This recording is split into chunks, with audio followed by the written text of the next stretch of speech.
Chapter 21, Combat. In those days, the Vedic way of life was still the prevalent culture in Rus. Footnote: the text of Anastasia's narrative is reproduced in this chapter without quotation marks for each paragraph. The Vedras people still had no cities.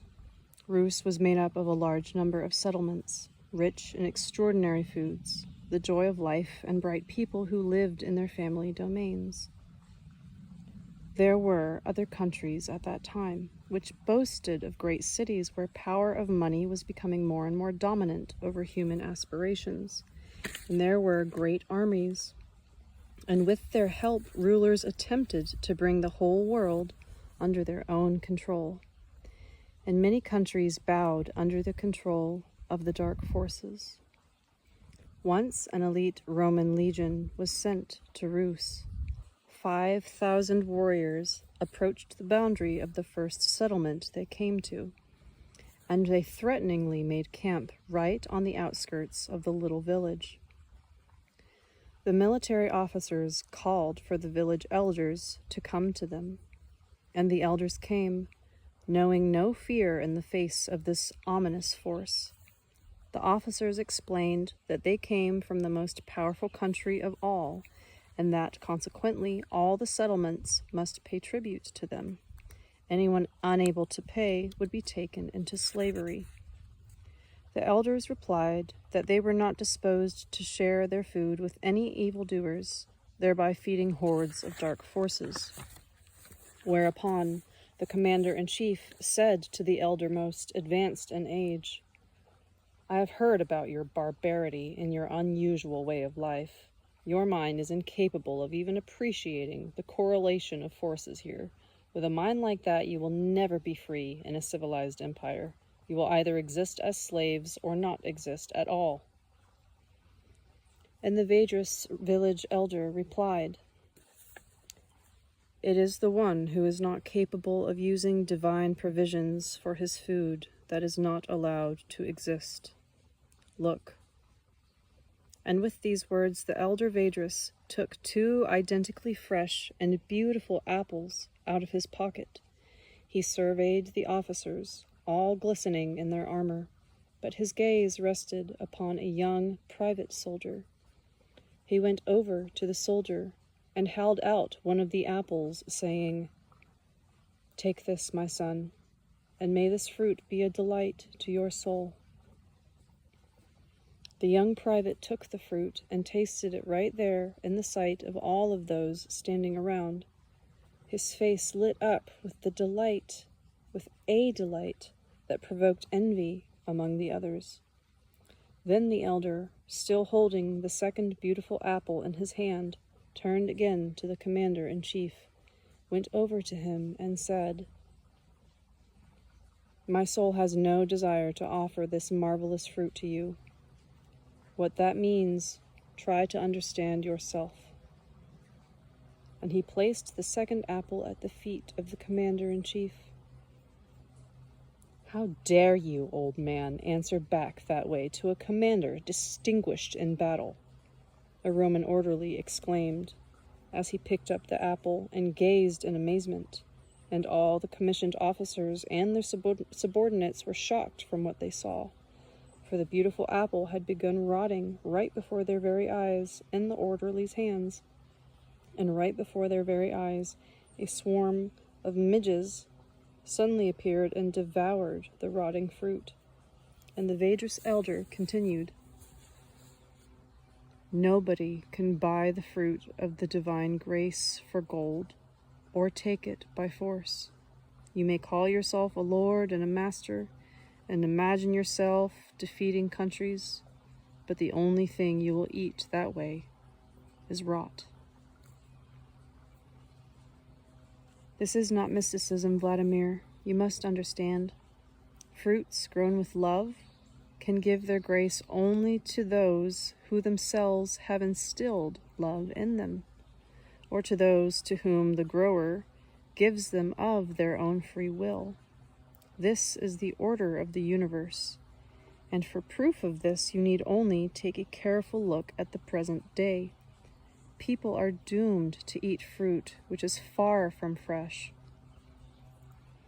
What about the wealthy? I inquired. And the people that rule the world? They face even greater problems with food. They are afraid of poisoned fruit and dainty dishes, and before they eat anything themselves, they have those around them taste it first. They post guards and special servicemen around their foodstuffs, but to no avail. Many a ruler has died in agony from eating bad food. You will note that many people are trying today to produce health-restoring cedar nut oil. Only the healing properties of this oil vary depending on the thought of the producer. And that Vedras elder was no mystic. He was merely outlining what every child growing up in Vedic Rus knew about all the time.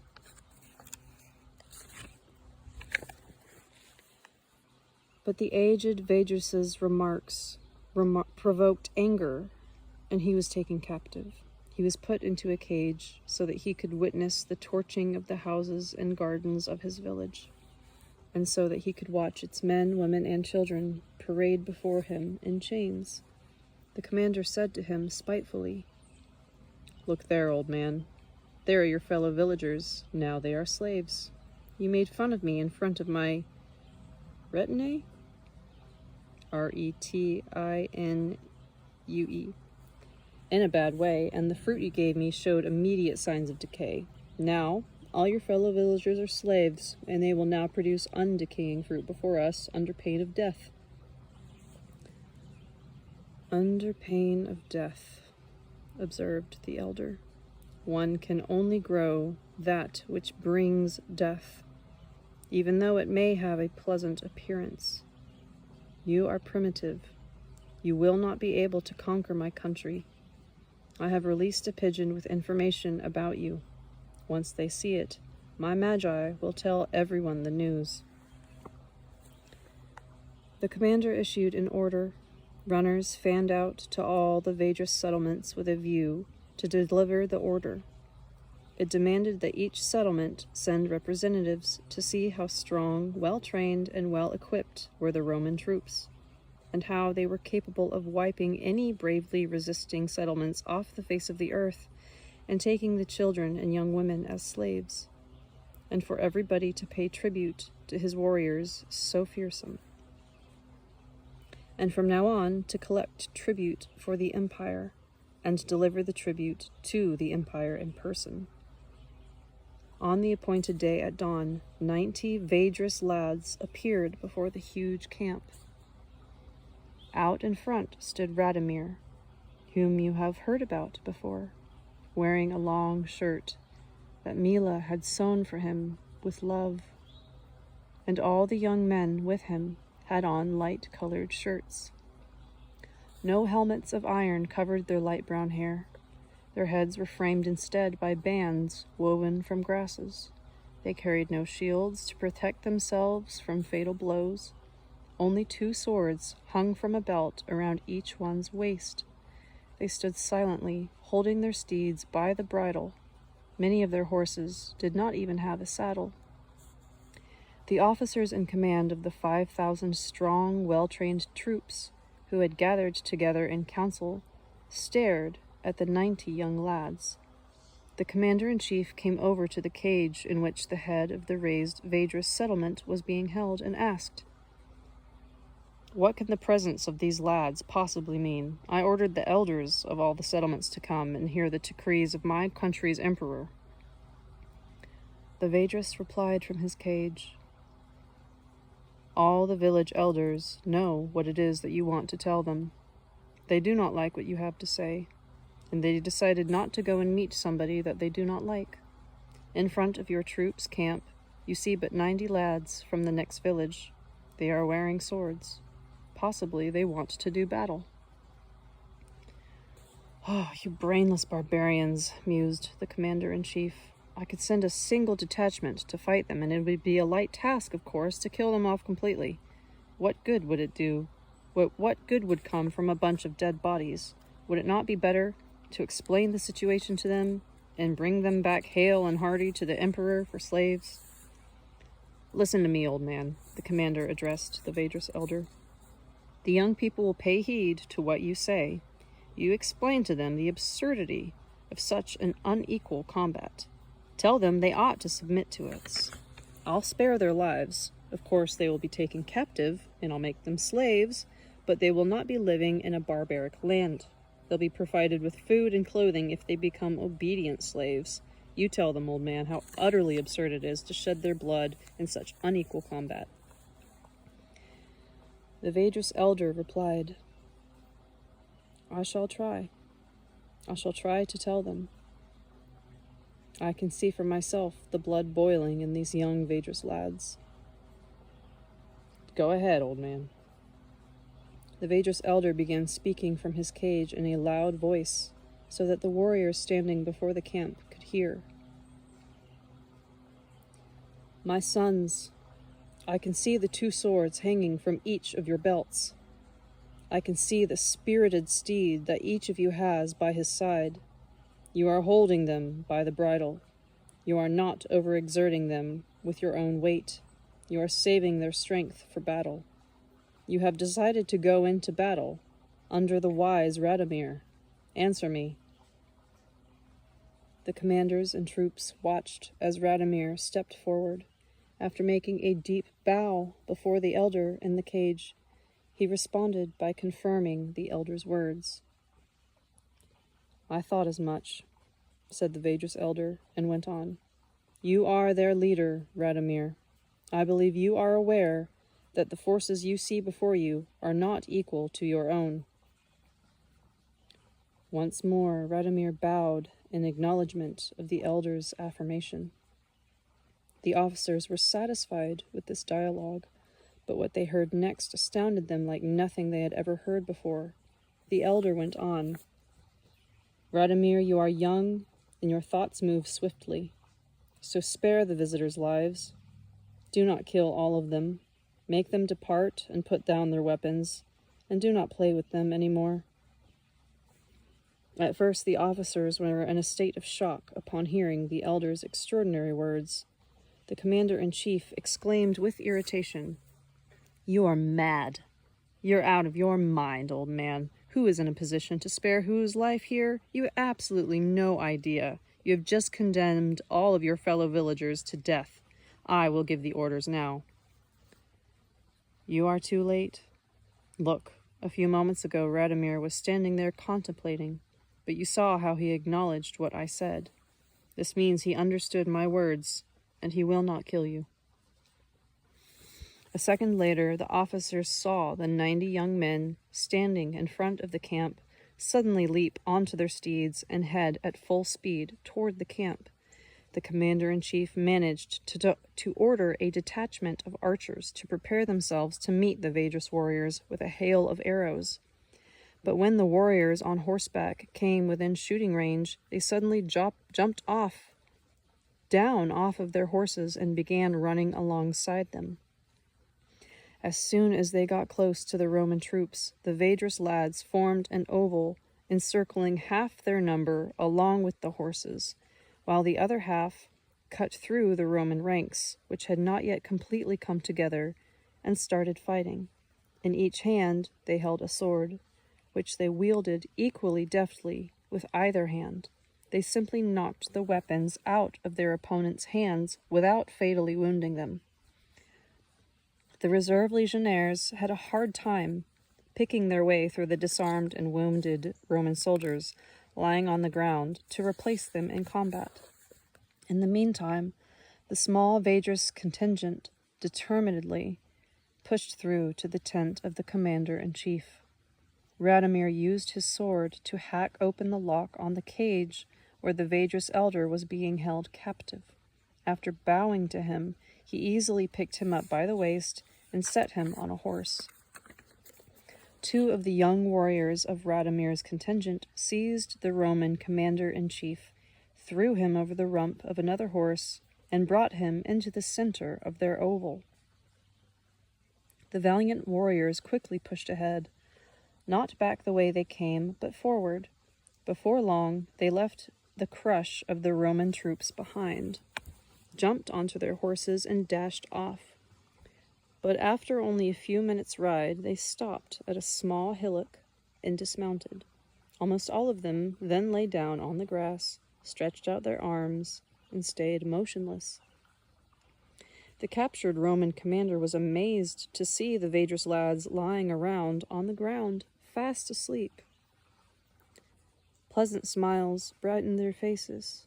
In the meantime, their steeds peacefully nibbled at the grass beside them.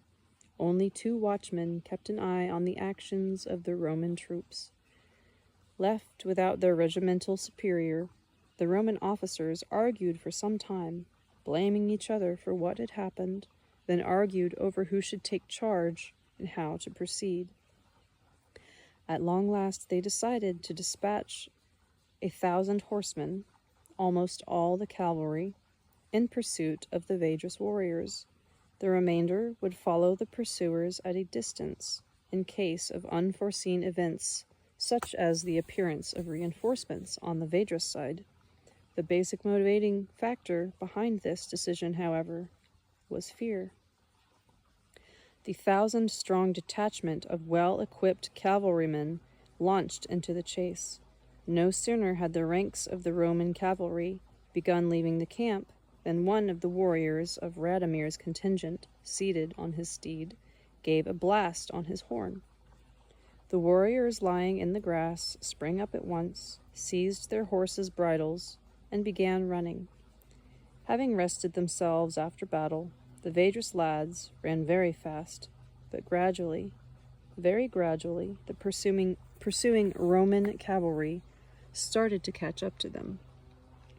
Anticipating victory, the cavalry commander ordered his bulgar to signal an escalation of the pursuit, and the bugle sounded. But the 1,000 eager legionnaires were already spurring on their frothing horses in a mad rush to shorten the interval between them and the Vedrus lads running on foot ahead of them. There now remained a very small space between the two. Again, the agitated commander ordered an acceleration of the chase. Once again, the bugle sounded forth. But now the mad gallop proved too much for some of the broken-winded Roman horses, and they fell in their tracks. Paying no attention to them, the horsemen were already drawing their swords to attack the fleeing Vedrus warriors, when suddenly, at the sound of the horn, all the Vedrus runners leapt onto their horses, and they soon began to put an ever-increasing distance between themselves and their pursuers. The captured Roman commander-in-chief realized the Vedrus warriors had been saving their horses' strength up until this point, and now there was no way his men would be able to catch up. They changed both the Vedrus elders and the Roman commander's horses. The commander also observed that the lads were not sitting upright, but lying prone along their horses' rump, clinging on to the mane, once more sound asleep. He wondered about their need to conserve their strength at this stage of the game. It was only later that he would find out why. The Romans, stimulated by the chase, kept feverishly whipping their horses. Many of their steeds fell beneath them, while the sturdier specimens among them, given the weight of the heavily armored soldiers on their backs, could not keep up with the Vedrus horses, which remained untired by the pursuit. Once the cavalry commander was able to discern the folly of trying to overtake his opponents, he ordered all of his men to stop and dismount. But by now it was too late. A good number of the Roman horses were broken-winded and fell to their knees. "All rest," came the command to the Roman cavalry, and then the soldiers, who had just dismounted from their exhausted steeds, saw the Vedrus contingent sweeping down upon them like a whirlwind. The young warriors held a sword at the ready in each hand.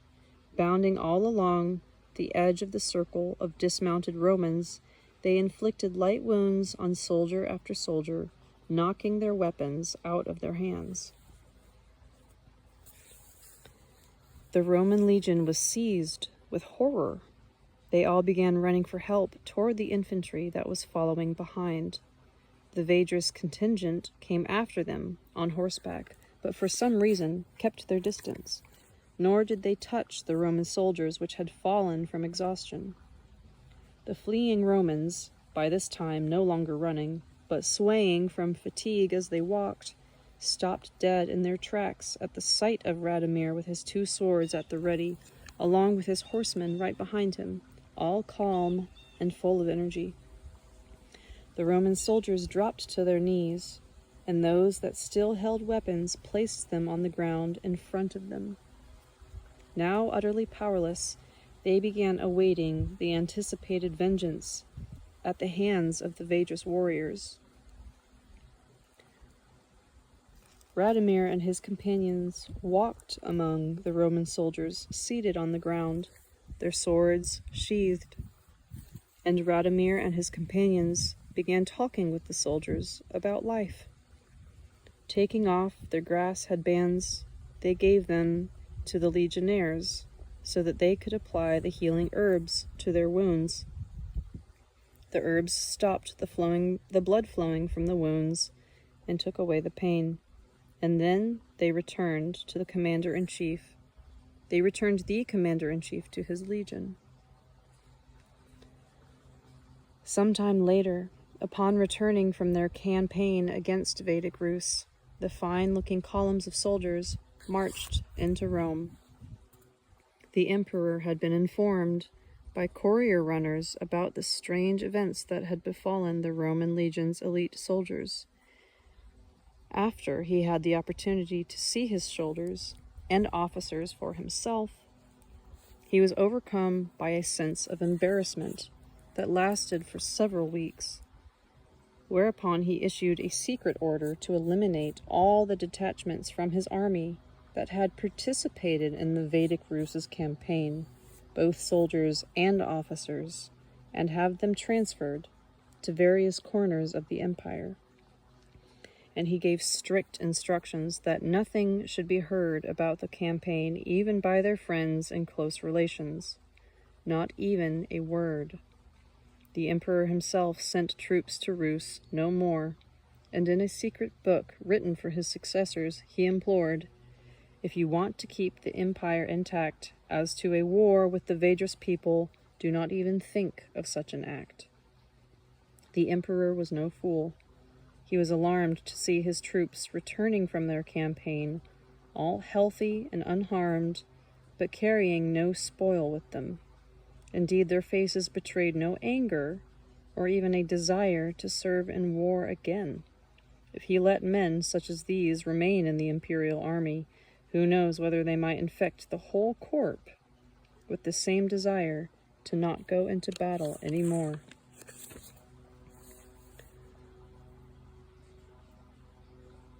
All the same, the emperor's successor made another attempt to conquer the Vedrus people. Having learnt a lot about their tactics from those that had had contact with them, he sent 10,000 soldiers on a second campaign to Rus. Once more, the soldiers arrived at a small Vedrus settlement where they speedily made camp and set up fortifications. Runners were sent to summon the elders. But at the appointed hour, the Roman officers looked and saw coming toward them from the Vedrus village only a little girl about 10 years old, accompanied by a little boy who could not have been more than 5. The soldiers parted ranks to make way for them as they arrived, arguing with each other. Tugging at his sister's skirt, the boy said, "Sis Palasheshka, we're just going to say that. Sis Palasheshka, if you don't let me conduct the talks myself, I shan't think proper of you."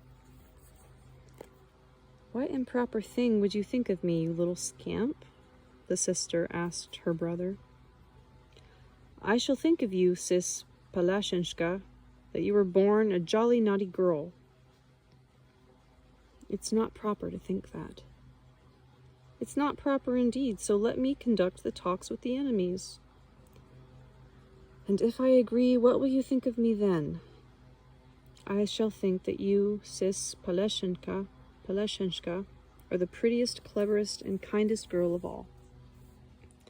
All right, brother, you start the talks. I don't find it proper to talk with addle-brained people. The children presented themselves boldly before the Roman officers, and the girl's little brother addressed them without the slightest hint of trembling. My daddykins told me to tell you that all in our village... My daddykins told me to tell you all that in our village everybody is gathered round for a celebration at our feasting ground.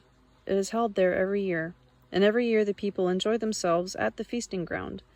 It's not proper, my daddykins said.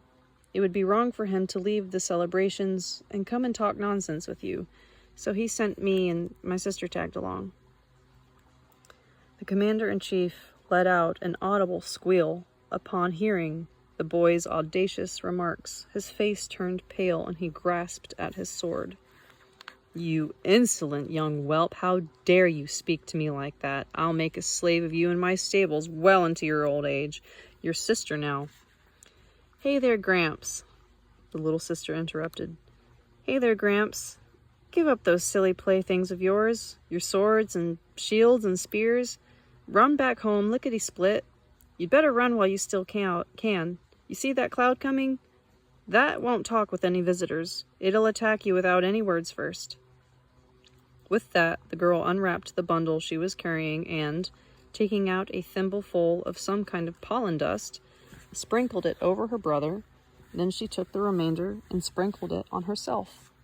In the meantime, the cloud horde kept approaching steadily over the land, all the while buzzing and increasing in size, until it finally descended upon the camp.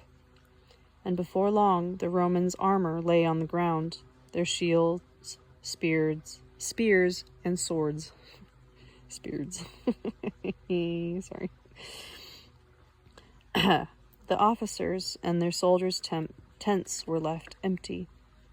The brother and sister stood among the troops' discarded things, and the little brother said to his elder sister, You still didn't let me speak with the enemies, Sis Paleshenka.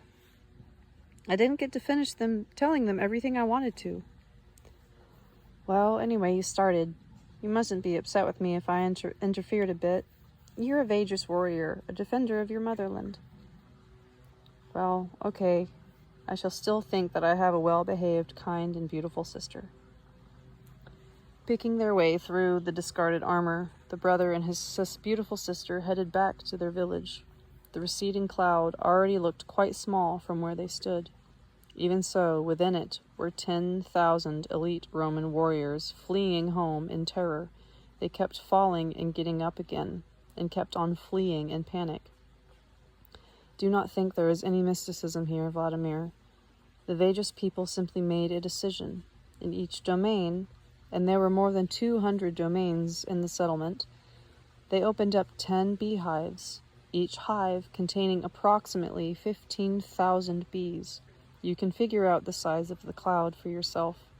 A huge number of bee stings will first cause serious itching and pain. A person could then fall into a fatal sleep. Footnote beehives, the Russian term here, kolada, designates a special kind of beehive made out of a hollow log. For a description, see Book 1, Chapter 11. And so the happy Vaedrus people continued to live in peace of mind, knowing neither war nor trouble of any kind. No external foe posed a threat to them for a long, long time. And yet, Rus was still conquered after all. It happened when it fell prey to cunning snares, thereby producing a power which acted against its own self and brought about its fall. Thus, Anastasia recounted several stories about life in Vedic Rus. Possibly others might have information, in the form of ancient tales, about how people lived in those times. There's no point in looking for written records, since, as we have known from history, they were all carefully destroyed. They were burnt in Italy, England, and France, and especially zealously in Russia.